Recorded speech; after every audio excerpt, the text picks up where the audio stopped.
ഒരു കുട്ടി ചട്നി കഥ. ഞങ്ങൾ കുറേ നാളായിട്ട് ആലോചിക്കുന്നു ചട്നി എന്ന് പറയുന്ന റെസ്റ്റോറൻറ്റിൽ പോകണമെന്ന്. അപ്പോൾ കഴിഞ്ഞ ദിവസം ഇനോർബിറ്റ് മോളിൽ പോയി കഴിഞ്ഞപ്പോൾ ഞങ്ങൾ ചട്നീസ് കയറിയിട്ട് നമ്മൾ ദോശ എന്തെങ്കിലും കഴിക്കാമെന്ന് വിചാരിച്ചു. ആംബിയൻസൊക്കെ അടിപൊളിയായിരുന്നു. അകത്ത് കയറി കഴിഞ്ഞ് അവിടെ ഒന്ന് കയറി സെറ്റിലായി മെനു കാർഡ് കണ്ടു കഴിഞ്ഞപ്പോഴാണ് ശരിക്കും കിളിപ്പാറിയത്. 2 സെറ്റ് ഇഡ്ഡലിക്ക് 130 രൂപ. അപ്പോൾ ബാക്കിയുള്ള സാധനത്തിൻ്റെ വില എങ്ങനെ ആയിരിക്കും എന്ന് പറയേണ്ട കാര്യമില്ലല്ലോ. ദോശയ്ക്കൊക്കെ സാധാരണ ദോശയ്ക്ക് തന്നെ 200 മേലെയാണ് റേറ്റ്. അപ്പോൾ ഹൈലി റേറ്റഡ് ആണ്. Highly rated in the sense പ്രൈസിൻ്റെ കാര്യത്തിൽ കേട്ടോ. അങ്ങനെ ഹൈലി റേറ്റഡ് ആയിട്ടുള്ളത് കാരണം ഞാൻ ഇഡ്ഡലി ഓർഡർ ചെയ്തു, വിഷ്ണു ഒരു ദോശ ഓർഡർ ചെയ്തു. എനിക്ക് ഇഡ്ഡലി വേഗം കൊണ്ടുവന്ന് തന്നു. കുറച്ച് ചമ്മന്തിപ്പൊടി ഉണ്ടായിരുന്നു, 6 ചട്നി തന്നു, ഒരു സാമ്പാർ തന്നു.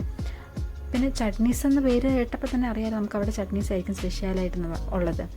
അങ്ങനെ കിട്ടിയതിൻ്റെ കൂട്ടത്തിലായിരുന്നു ഞങ്ങൾക്ക് ഒരു ചമ്മന്തിപ്പൊടി കൂടെ കിട്ടിയിട്ടുണ്ടായിരുന്നു. അത് ഞാൻ അധികം ടേസ്റ്റ് ചെയ്തില്ല കേട്ടോ.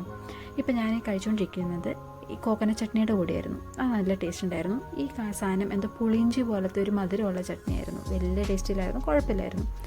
ഈ കഴിക്കുന്നത് തക്കാളി ചട്നിയായിരുന്നു, നല്ല എരിവുണ്ടായിരുന്നു. അതിൻ്റെ കൂട്ടത്തിൽ ഒരു ജിഞ്ചർ ചട്നി തന്നിട്ടുണ്ടായിരുന്നു, ഈ ഗ്രീൻ കളറിൽ കാണുന്നത്. അതും വലിയ കുഴപ്പമില്ലായിരുന്നു. ഇത് ഗ്രൗണ്ട്നട്ട് ചട്നിയായിരുന്നു, അതും അത്യാവശ്യം കുഴപ്പമില്ലായിരുന്നു. പിന്നെ കോക്കനട്ട് ചട്നിയുടെ തന്നെ വേറൊരു വേർഷൻ ഉണ്ടായിരുന്നു. ഇത് ഏറ്റവും ലാസ്റ്റ് കിട്ടിയ ചട്നിയായിരുന്നു. അത് ഈ തേങ്ങാപ്പാലും തേങ്ങ ചിരകിയതും പഞ്ചസാര ഇട്ടതായിരുന്നു. ഭയങ്കര മധുരമായിരുന്നു, വലിയ രസമില്ലായിരുന്നു. പിന്നെ ഫിംഗർ ബോളൊക്കെ കൊണ്ടുവന്ന് തന്നു. ഇങ്ങനെ ഫിംഗർ ബോളിനകത്ത് നല്ല വാമുള്ള വാട്ടറിനകത്ത് കൈയിട്ട് നമ്മൾ ചിരിക്കുന്നുണ്ടെങ്കിൽ ഉള്ളിൽ കരയായിരുന്നു. വേറെ എന്തെങ്കിലും കഴിച്ചിരുന്നെങ്കിൽ ശരിക്കും കുറച്ചുകൂടെ വയറ് നിറഞ്ഞിരിക്കും എന്നുള്ള ചിന്തയിലാണ് ഞങ്ങളത് മുഴുവൻ അവിടെ നിന്ന് കഴിച്ചിറങ്ങിയത് തന്നെ. പിന്നെ ബില്ലൂടെ കണ്ടു കഴിഞ്ഞപ്പം ഞങ്ങൾ ഏകദേശം കാര്യങ്ങളൊക്കെ ഓക്കെ.